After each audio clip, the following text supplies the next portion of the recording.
Ante el grave atentado del actual gobierno contra la salud del pueblo colombiano y el silencio cómplice de los medios de comunicación, los ciudadanos del común no tenemos más que confiar en las redes sociales para hacer conocer puntos de vista diferentes.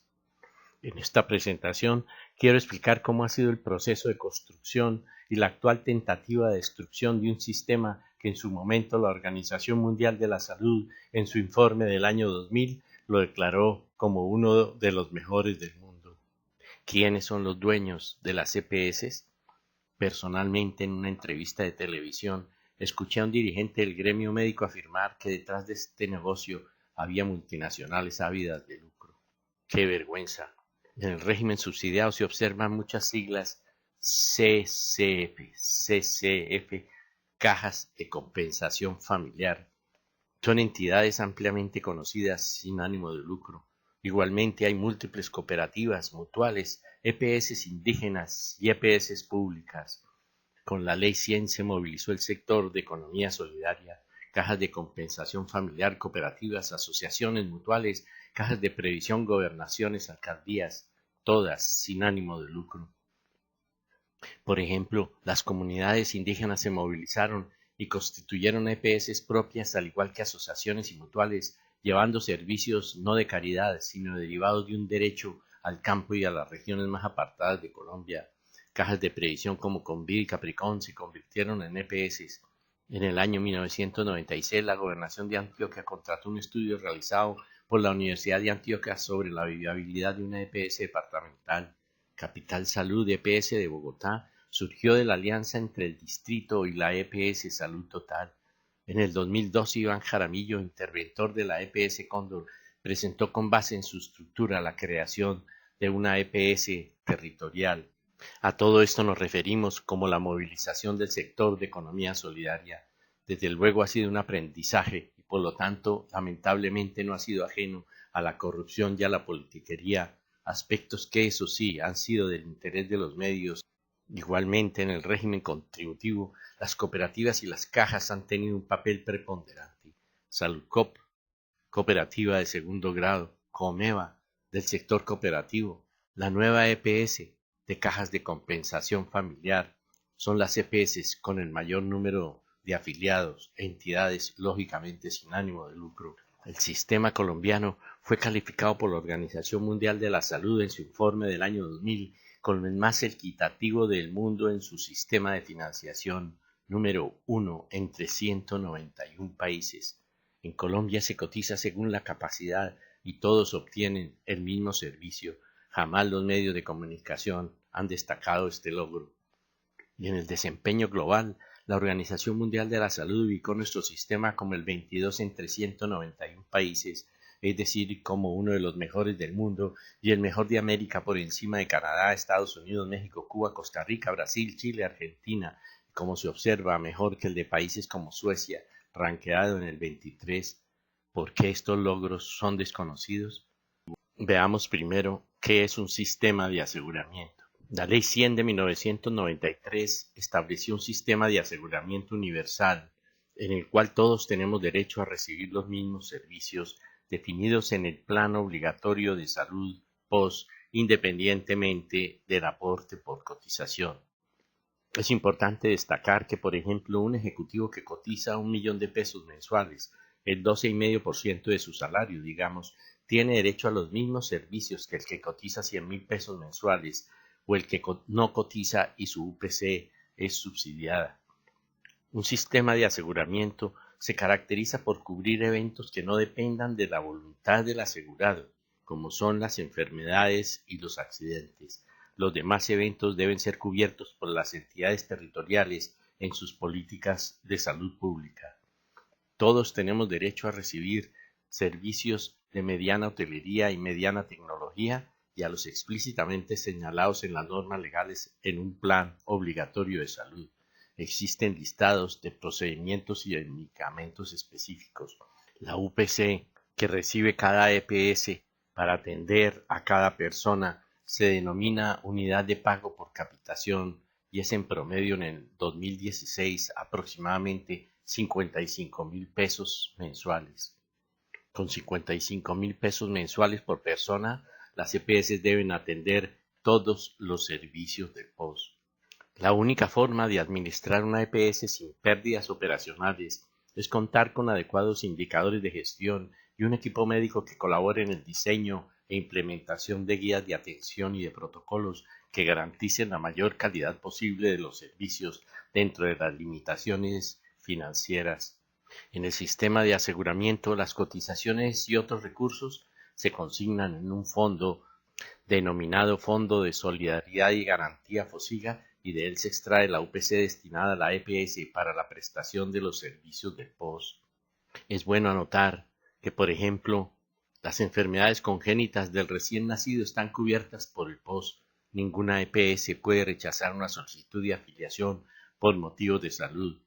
Los recién nacidos tienen derecho a la corrección del labio leporino o a la corrección de malformaciones de pie, por ejemplo. Al existir varias EPS, se configura un sistema de competencia regulada. El asegurado puede trasladarse a otra EPS sin costo alguno cuando el servicio que recibe no le satisface. No pocos políticos promueven el monopolio en la administración del sistema mediante una EPS pública, lo cual sin duda les otorga mayor control sobre los recursos y normalmente en detrimento de la calidad de los servicios. Estos políticos desde luego apoyan la estrategia del gobierno de desprestigiar a las EPS. ¿Qué pasó con nuestro sistema de salud? Existe un problema crónico de gestión pública a todos los niveles: gobierno nacional, gobiernos locales, gerentes de hospitales. Y existe un problema crónico de ignorancia y de egoísmo de muchos actores del sistema: médicos, jueces, políticos e inclusive usuarios.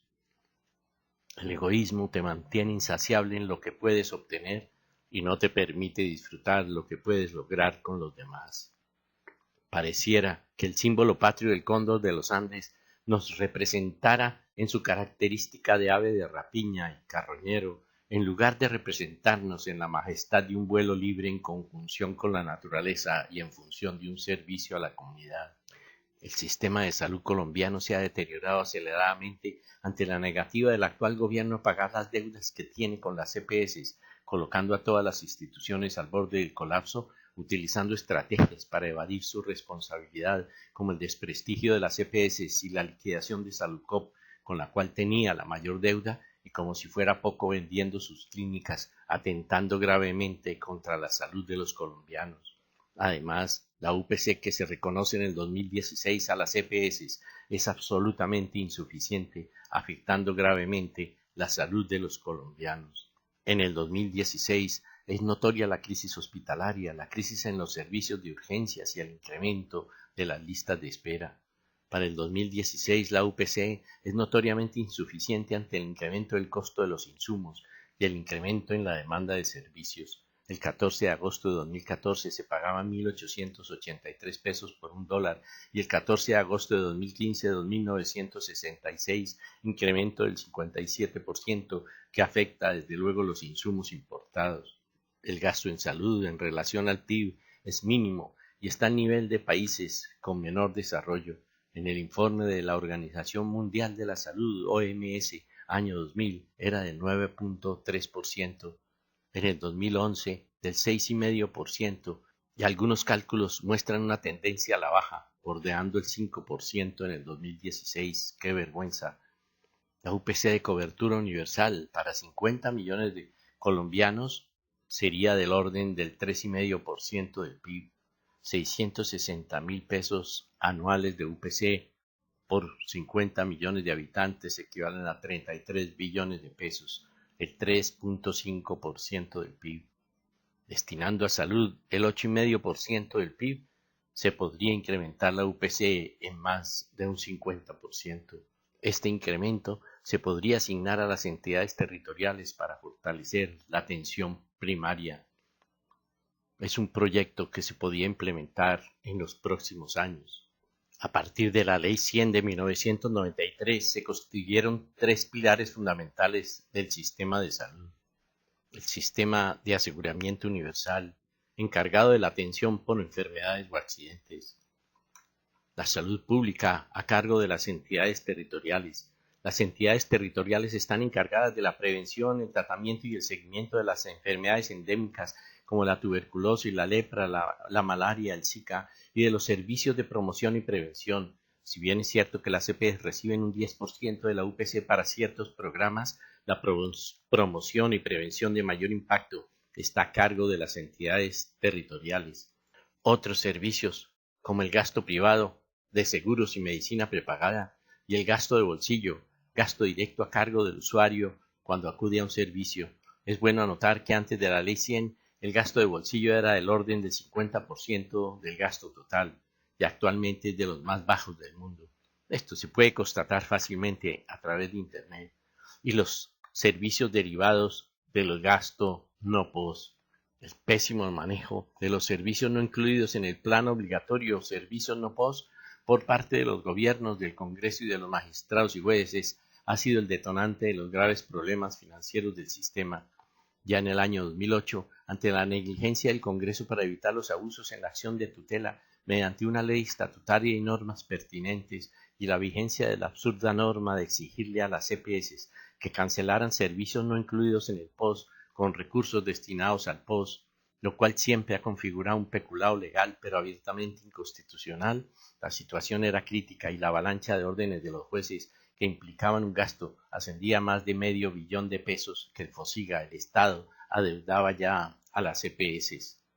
En la Constitución de 1991 se consagró la tutela como procedimiento procedente y sumario para reclamar derechos fundamentales y se consagró la facultad del Congreso para regular derechos y deberes fundamentales de las personas, de los procedimientos y recursos para su protección mediante leyes estatutarias.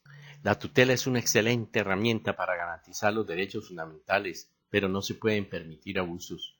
La ley estatutaria que expidió finalmente el actual gobierno es inocua y demagógica.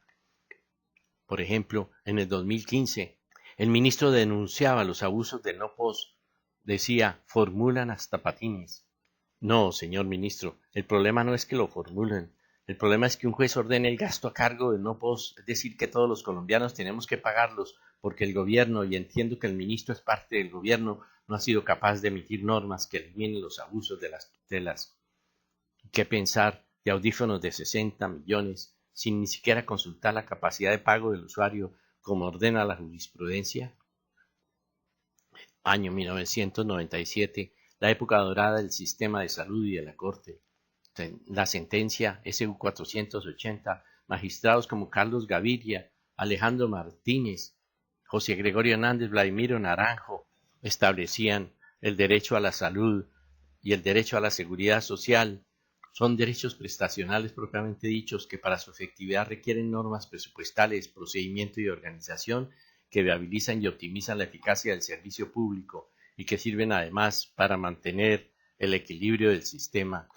En el año 2008, la sentencia T-760 decía, pero aun suponiendo que fueran recursos públicos y que para cumplir la orden no existiera previamente partida presupuestal, la decisión del juez de tutela no solo crea gasto público, sino que además ordena su realización.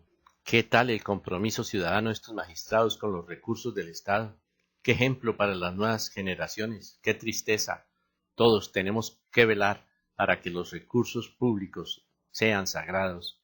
Ya en el año 2008, algunas voces aisladas, como la de Mario Morales en El Espectador, decían: quizás el presidente Uribe tampoco sepa de la hecatombe que se le avecina al sistema de aseguramiento de salud. Si no se toman medidas urgentes antes de que finalice el 2009, se acabará el dinero destinado a los servicios del Plan Obligatorio de Salud y colapsarán las EPS que ya están en crisis. Continuaba, las reservas se están agotando y es que no se entiende cómo así se ha autorizado por el Consejo Nacional de Seguridad Social los recursos para servicios no incluidos en el POS tengan que salir de los excedentes que soportan los POS. La deuda que el Estado a través del FOSIGA decía tiene con las EPS a septiembre de este año rondaba los 600.000 millones de pesos, cifra gigantesca que equivale al patrimonio de las EPS. Un rápido diagnóstico dice que de 15 empresas 11 tienen pérdidas. Las solicitudes vía tutela de servicios no incluidos en el POS están disparadas luego de una sentencia de la Corte. El presidente Uribe decretó en el 2009 la emergencia social con el propósito de conjurar la grave crisis que afectaba el sistema amenazando con la parálisis en la prestación de los servicios de salud y con el goce efectivo del derecho fundamental a la salud de todos los habitantes, expidió entre otros el decreto 128 del 21 de enero del 2010. Mediante este decreto se creaba un fondo de prestaciones excepcionales en salud con recursos diferentes a los de la UPC para organizar y administrar los servicios no POS en el marco del necesario equilibrio fiscal. ¿Qué pasó con estos decretos? La Corte Constitucional declaró inexequibles los decretos de la emergencia social, consecuencias de la politización de las Cortes. En el 2010, con el apoyo del uribismo, llegó Juan Manuel Santos a la presidencia y sorpresivamente se comenzó a implementar el engaño como estrategia política, desplegando una cortina de humo sobre los problemas nacionales con la falacia de todo por la paz, abandonando el sistema de salud a su suerte e implementando nefastas estrategias. Si la crisis hubiera golpeado el sector financiero, seguramente se hubiera declarado la emergencia económica y se hubiera acudido a todos los medios posibles para su salvamento. Porque ahora que se trata de la salud del pueblo colombiano, no solamente no se ha insistido en la emergencia social, sino que se ha abusado del poder del engaño para saquear los bienes que le pertenecen a los colombianos y atentar contra su salud? Parte de las nefastas estrategias del gobierno ha sido el desprestigio de las EPS. Con esta estrategia el gobierno se lava las manos como Pilatos. Argumentos que utilizó el senador Jorge Enrique Robledo para desprestigiar a las EPS. Cuando un gerente de una EPS al final del año se reúne con sus accionistas, decía, con los propietarios de su empresa, no está obligado a explicar a cuánta gente le salvó la vida o cuántas vacunas puso. Lo que le preguntan es cuánta plata ganó, si le sonó o no la caja registradora. Cualquier empresa que genere pérdidas está condenada al fracaso. El que una empresa genere excedentes o el solo hecho de que alguien obtenga un ingreso económico por un servicio no autoriza a nadie a deshonrar a su dueño, y menos cuando la empresa es una entidad sin ánimo de lucro. La EPS Sura, por ejemplo, del Gran Capital, es un lujo de EPS. El grupo suramericano no solo merece respeto, sino el agradecimiento por los valiosos aportes al desarrollo del país. ¿Con qué derecho se juzga que un médico, un laboratorio, una clínica o una EPS con su trabajo solamente piensan explotar económicamente al paciente? De lo que abunda el corazón, habla la boca. Para el presidente Santos y otros políticos, quizá la salud sí ha sido para ellos hasta ahora un buen negocio político. En portafolio, marzo 26 de 2012, Gabriel Mesa Nicos, presidente de ASEMI, declaraba: la iliquidez del sistema de salud no es culpa de las EPS, sino de varias fallas de un modelo que, aunque fue bien concebido, no reaccionó para atajar problemas como el de los medicamentos que deben adquirir y pagar las EPS y que no están incluidos en el plan obligatorio de salud. Hay que recordar, decía, que cuando suministramos un medicamento no POS debemos tramitar el cobro ante el Fondo de Solidaridad y Garantía FOSIGA. Sin embargo, la deuda del FOSIGA con las EPS por este concepto es hoy de 2 billones de pesos. Así respondió el doctor Mesa a un artículo publicado por Juan Gosaín en El Tiempo, en el que señaló a ese sector como uno de los grandes responsables del estado agónico de la salud. Es increíble el poder de los medios de comunicación que hacen que un periodista tan serio y respetable como Juan Gosaín también caiga en la trampa. Otra de las nefastas estrategias del gobierno, el caso Salcop, la EPS con la cual el gobierno había adquirido la mayor deuda. Con el producto de sus excedentes anuales, Saludcop invirtió, entre otros, en clínicas al servicio de sus usuarios. Su crecimiento fue acelerado ante la excelencia de sus servicios. Este continuo crecimiento sin duda la hizo vulnerable ante asesores del gobierno que, representando al gran capital sin sensibilidad social, vieron como un peligro para sus intereses el desarrollo del cooperativismo. Igualmente, el desarrollo del sector de economía solidaria no es del agrado de la izquierda tradicional estatizante. Saludcop siempre estaba en un nivel muy superior en el ranking de indicadores de calidad. Saludcop presentaba una de las menores tasas de quejas en las EPS. Son informaciones de la Superintendencia Nacional de Salud en el año 2010. Los dueños de Saludcop son 39 entidades de economía solidaria. Es una empresa cooperativa de segundo grado de carácter social que surge con un claro propósito de servicio basado en la solidaridad. En el 2012 se pronunció Ascoop la Asociación Colombiana de Cooperativas, exigiéndole al gobierno nacional claridad y definiciones frente a la intervención de Salcop. Al no tener el apoyo del gran capital, fue voz que clama en el desierto. Estas son las graves denuncias del senador Robledo sobre Salcop. ¿En qué se gastó la plata Salcop? Por ejemplo, en clínicas. Una en Medellín, otra en Bucaramanga y otra en Pasto, y suma más o menos 20.000 millones de pesos. Cuando Salcop compra una clínica, lo que está es quitándoles la plata de la salud de los colombianos y pasándola directamente a su patrimonio, porque la clínica queda a nombre de Salcop. No es difícil reconocer los intereses políticos que hay detrás de las características acusaciones del senador Robledo, que amplificaron los medios y utilizó el gobierno para intervenir a Salcop. Es increíble la desfachatez con que muestra su ignorancia sobre el cooperativismo y prestarse para que el gobierno cometiera el mayor atropello que se ha conocido a la salud de los colombianos. En la publicación del diario La República del 12 de diciembre del 2012, el abogado encargado del caso advertía que la liquidación de Salcop significaría el colapso del sistema. Confecop pidió solucionar con prontitud el caso. Clemencia Dupont, presidente de la Asociación de Cooperativas, expresó que esperaban una respuesta positiva antes de terminar el año. Vana ilusión de las cooperativas. Las decisiones de este gobierno ya están tomadas. 1. Tener el cinismo de presentarse con una chequera para otorgarle préstamos a los hospitales, en lugar de cancelar las deudas que tiene con las EPS y solucionar el problema de los flujos financieros.